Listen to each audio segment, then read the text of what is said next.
Setelah Rahel melahirkan Yusuf, berkatalah Yakub kepada Laban, "Izinkanlah aku pergi supaya aku pulang ke tempat kelahiranku dan ke negeriku. Berikanlah istri-istriku dan anak-anakku yang menjadi upahku selama aku bekerja padamu, supaya aku pulang. Sebab engkau tahu betapa keras aku bekerja kepadamu." Tetapi Laban berkata kepadanya, "Sekiranya aku mendapat kasihmu, telah nyata kepadaku bahwa Tuhan memberkati aku karena engkau." Lagi katanya, "Tentukanlah upahmu yang harus kubayar, maka aku akan memberikannya." Sahut Yakub kepadanya, "Engkau sendiri tahu bagaimana aku bekerja padamu dan bagaimana keadaan ternakmu dalam penjagaanku. Sebab harta milikmu tidak begitu banyak sebelum aku datang, tetapi sekarang telah berkembang dengan sangat. Dan Tuhan telah memberkati engkau sejak aku berada di sini. Jadi, bilakah dapat aku bekerja untuk rumah tanggaku sendiri?" Kata Laban, "Apakah yang harus kuberikan kepadamu?" Jawab Yakub, "Tidak usah kau berikan apa-apa kepadaku. Aku mau lagi menggembalakan kambing dombamu dan menjaganya, asal engkau mengizinkan hal ini kepadaku. Hari ini aku akan lewat dari tengah-tengah segala kambing dombamu, dan akan mengasingkan dari situ setiap binatang yang berbintik-bintik dan berbelang-belang. Segala domba yang hitam dan segala kambing yang berbelang-belang dan berbintik-bintik, itulah upahku. Dan kejujuranku akan terbukti di kemudian hari, apabila engkau datang memeriksa upahku. Segala yang tidak berbintik-bintik atau berbelang-belang di antara kambing-kambing, dan yang tidak hitam di antara domba-domba, anggaplah itu tercuri olehku." Kemudian kata Laban, "Baik, jadilah seperti perkataanmu itu." Lalu diasingkannyalah pada hari itu kambing-kambing jantan yang bercoreng-coreng dan berbelang-belang, dan segala kambing yang berbintik-bintik dan berbelang-belang, segala yang ada warna putih pada badannya, serta segala yang hitam di antara domba-domba, dan diserahkannyalah semuanya itu kepada anak-anaknya untuk dijaga. Kemudian Laban menentukan jarak 3 hari perjalanan jauhnya antara dia dan Yakub. Maka tetaplah Yakub mengembalakan kambing domba yang tinggal itu. Lalu Yakub mengambil dahan hijau dari pohon hawar, pohon badam, dan pohon berangan. Dikupasnyalah dahan-dahan itu sehingga berbelang-belang sampai yang putih kelihatan. Ia meletakkan dahan-dahan yang dikupasnya itu dalam palungan, dalam tempat minum, kemana kambing domba itu datang minum, sehingga tepat di depan kambing domba itu. Adapun kambing domba itu suka berkelamin pada waktu datang minum. Jika kambing domba itu berkelamin dekat dahan-dahan itu, maka anaknya bercoreng-coreng, berbintik-bintik, dan berbelang-belang. Kemudian Yakub memisahkan domba-domba itu, dihadapkannya kepala-kepala kambing domba itu kepada yang bercoreng-coreng dan kepada segala yang hitam di antara kambing domba Laban. Demikianlah ia beroleh kumpulan-kumpulan hewan baginya sendiri, dan tidak ditempatkannya pada kambing domba Laban. Dan setiap kali apabila berkelamin kambing domba yang kuat, maka Yakub meletakkan dahan-dahan itu ke dalam palungan di depan mata kambing domba itu, supaya berkelamin dekat dahan-dahan itu. Tetapi apabila datang kambing domba yang lemah, ia tidak meletakkan dahan-dahan itu ke dalamnya. Jadi hewan yang lemah untuk Laban dan yang kuat untuk Yakub. Maka sangatlah bertambah-tambah harta Yakub, dan ia mempunyai banyak kambing domba, budak perempuan dan laki-laki, unta dan keledai.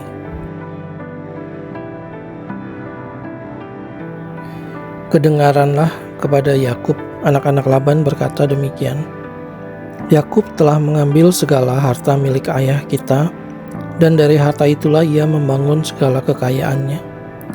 Lagi kelihatan kepada Yakub dari muka Laban bahwa Laban tidak lagi seperti yang sudah-sudah kepadanya. Lalu berfirmanlah Tuhan kepada Yakub, "Pulanglah ke negeri nenek moyangmu dan kepada kaummu, dan aku akan menyertai engkau." Sesudah itu, Yakub menyuruh memanggil Rahel dan Leah, untuk datang ke padang, ke tempat kambing dombanya.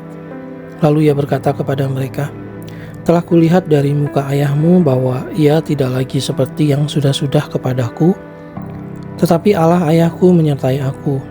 Juga kamu sendiri tahu bahwa aku telah bekerja sekuat-kuatku pada ayahmu.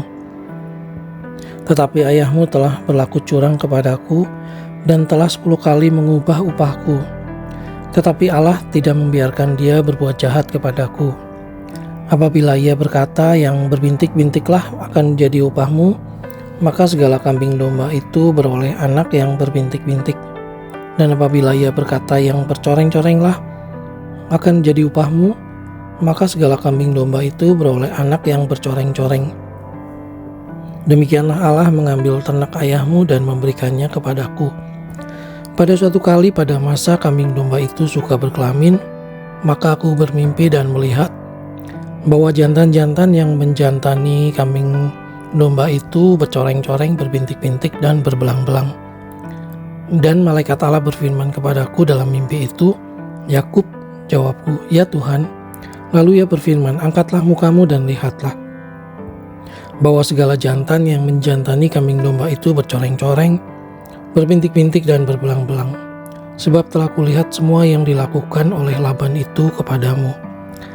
Akulah Allah yang di Betel itu, di mana engkau mengurapi tugu, dan di mana engkau bernasar kepadaku.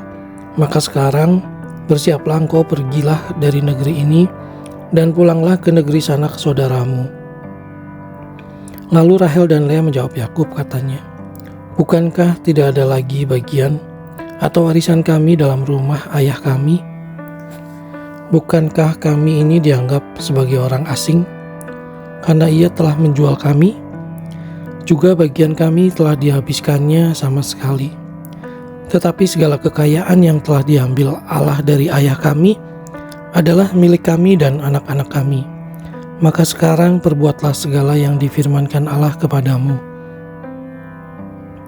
Lalu bersiaplah Yakub, dinaikkannya anak-anaknya dan istri-istrinya ke atas unta, digiringnya seluruh ternaknya dan segala apa yang telah diperolehnya, yakni ternak kepunyaannya yang telah diperolehnya di Padan Aram, dengan maksud pergi kepada Ishak ayahnya ke tanah Kanaan. Adapun Laban telah pergi menggunting bulu domba-dombanya.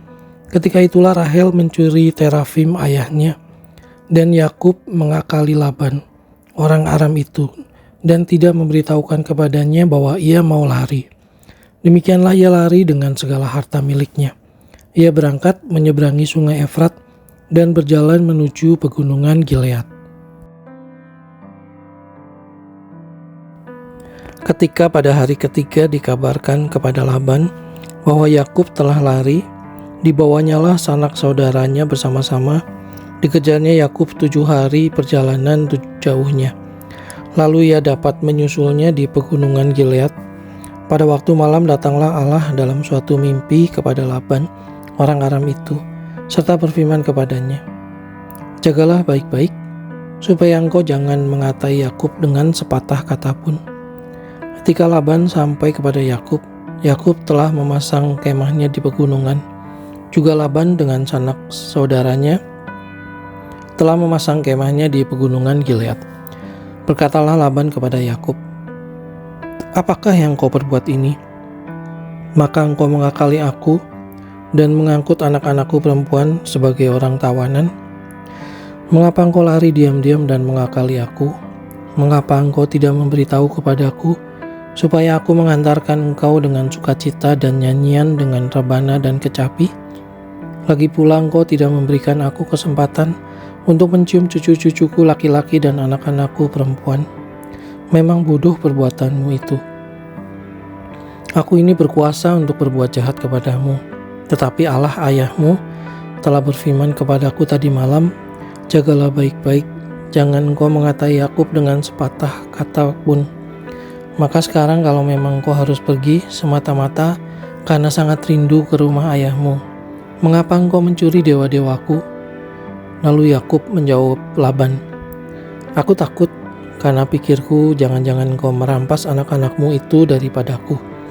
Tetapi pada siapa engkau menemui dewa-dewamu itu, janganlah ia hidup lagi.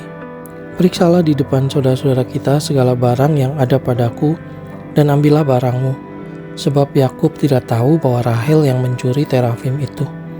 Lalu masuklah Laban ke dalam kemah Yakub, dan ke dalam kemah Lea, dan ke dalam kemah kedua budak perempuan itu. Tetapi terafim itu tidak ditemuinya. Setelah keluar dari kemah Lea, ia masuk ke dalam kemah Rahel. Tetapi Rahel telah mengambil terafim itu dan memasukkannya ke dalam pelana untanya dan duduk di atasnya. Laban menggeledah seluruh kemah itu, tetapi terafim itu tidak ditemuinya. Lalu kata Rahel kepada ayahnya, "Janganlah Bapa marah, karena aku tidak dapat bangun berdiri di depanmu, sebab aku sedang haid." Dan Laban mencari dengan teliti, tetapi ia tidak menemui terafim itu. Lalu hati Yakub panas dan ia bertengkar dengan Laban. Ia berkata kepada Laban, "Apakah kesalahanku? Apakah dosaku? Maka engkau memburu aku sehebat itu? Engkau telah menggeledah segala barangku. Sekarang, apakah yang kau temui dari segala barang rumahmu? Letakkanlah di sini dan di depan saudara-saudaraku dan saudara-saudaramu, supaya mereka mengadili antara kita berdua. Selama 20 tahun ini aku bersama-sama dengan engkau. Domba dan kambing betinamu tidak pernah keguguran, dan jantan dari kambing dombamu tidak pernah kumakan. Yang diterkam oleh binatang buas tidak pernah kubawa kepadamu. Aku sendiri yang menggantinya.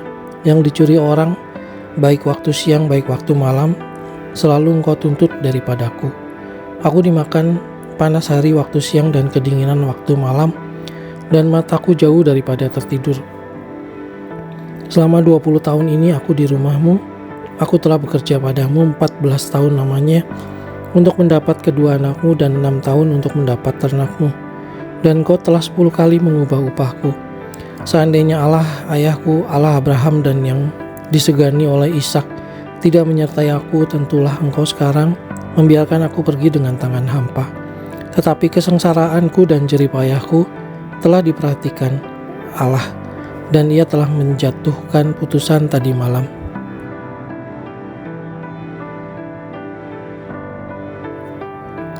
Lalu Laban menjawab Yakub, "Perempuan-perempuan ini anakku, dan anak-anak lelaki ini cucuku, dan ternak ini ternakku. Bahkan segala yang kau lihat di sini adalah milikku. Jadi apakah yang dapat ku berbuat sekarang kepada anak-anakku ini, atau kepada anak-anak yang dilahirkan mereka? Maka sekarang marilah kita mengikat perjanjian, aku dan kau, supaya itu menjadi kesaksian antara aku dan kau." Kemudian Yakub mengambil sebuah batu dan didirikannya menjadi tugu.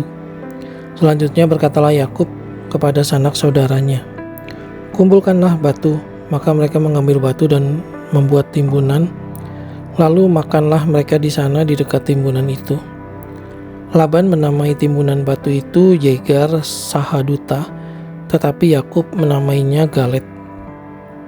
Lalu kata Laban, "Timbunan batu inilah pada hari ini menjadi kesaksian antara aku dan engkau." Itulah sebabnya timbunan itu dinamai Galet dan juga Mispa, sebab katanya, "Tuhan kiranya berjaga-jaga antara aku dan engkau apabila kita berjauhan. Jika engkau mengabaikan anak-anakku, dan jika engkau mengambil istri lain di samping anak-anakku itu, ingatlah, walaupun tidak ada orang dekat kita, Allah juga yang menjadi saksi antara aku dan engkau." Selanjutnya kata Laban kepada Yakub, "Inilah timbunan batu dan inilah tugu yang kudirikan antara aku dan engkau. Timbunan batu dan tugu inilah menjadi kesaksian bahwa aku tidak akan melewati timbunan batu ini mendapatkan engkau, dan bahwa engkau pun tidak akan melewati timbunan batu dan tugu ini mendapatkan aku dengan berniat jahat. Allah Abraham dan Allah Nahor, Allah ayah mereka, kiranya menjadi hakim antara kita." Lalu Yakub bersumpah demi yang disegani oleh Ishak ayahnya, dan Yakub mempersembahkan korban sembelihan di gunung itu. Ia mengundang makan sanak saudaranya, lalu mereka makan serta bermalam di gunung itu. Keesokan harinya pagi-pagi Laban mencium cucu-cucunya dan anak-anaknya serta memberkati mereka. Kemudian pulanglah Laban kembali ke tempat tinggalnya.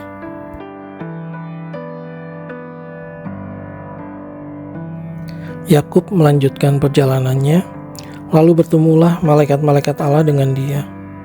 Ketika Yakub melihat mereka, berkatalah ia, "Ini bala tentara Allah." Sebab itu dinamainyalah tempat itu Mahanaim. Sesudah itu Yakub menyuruh utusannya berjalan lebih dahulu mendapatkan Esau kakaknya ke tanah Seir, daerah Edom. Ia memerintahkan kepada mereka, "Beginilah kamu katakan kepada tuanku, kepada Esau, beginilah kata hambamu Yakub, aku telah tinggal pada Laban sebagai orang asing dan diam di situ selama ini. Aku telah mempunyai lembu sapi, keledai dan kambing domba, budak laki-laki dan perempuan, dan aku menyuruh memberitahukan hal ini kepada tuanku, supaya aku mendapat kasih-Mu." Kemudian pulanglah para utusan itu kepada Yakub dan berkata, "Kami telah sampai kepada kakakmu, kepada Esau, dan ia pun sedang di jalan menemui engkau, diiringi oleh 400 orang. Lalu sangat takutlah Yakub dan merasa sesak hati. Maka dibaginyalah orang-orangnya yang bersama-sama dengan dia, kambing dombanya, lembu sapi dan untanya menjadi 2 pasukan.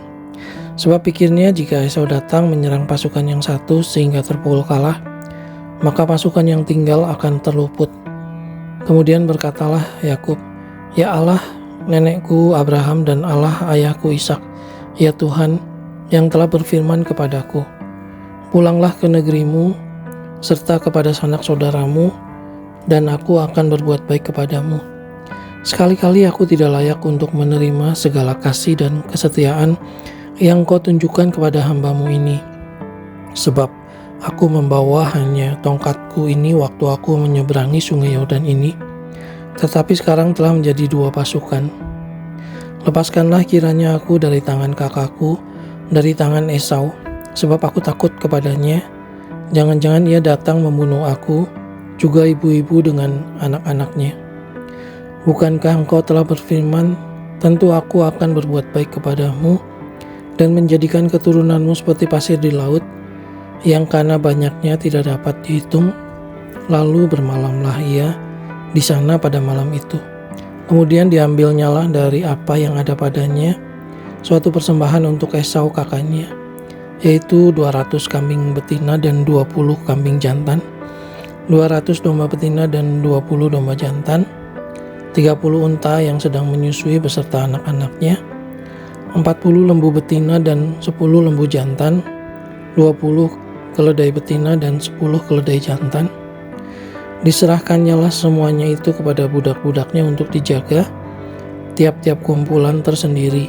Dan ia berkata kepada mereka, "Berjalanlah kamu lebih dahulu, dan jagalah supaya ada jarak antara kumpulan yang satu dengan kumpulan yang lain." Diperintahkannyalah kepada yang paling di muka, "Apabila Esau kakakku bertemu dengan engkau dan bertanya kepadamu, 'Siapakah tuanmu, dan kemanakah engkau pergi, dan milik siapakah ternak yang di depanmu itu?' Jawablah, 'Milik hambamu Yakub. Inilah persembahan yang dikirim kepada tuanku Esau, dan Yakub sendiri pun ada di belakang kami.' Begitulah diperintahkannya baik kepada yang kedua maupun kepada yang ketiga, dan kepada sekalian orang yang berjalan menggiring kumpulan hewan itu. Katanya, 'Seperti perkataanku tadilah, kamu katakan kepada Esau apabila kamu berjumpa dengan dia. Dan kamu harus mengatakan juga, hambamu Yakub sendiri ada di belakang kami. Sebab pikir Yakub, baiklah aku mendamaikan hatinya dengan persembahan yang diantarkan lebih dahulu, kemudian barulah aku akan melihat mukanya, mungkin ia akan menerima aku dengan baik.' Jadi persembahan itu diantarkan lebih dahulu, tetapi ia sendiri bermalam pada malam itu di tempat perkemahannya."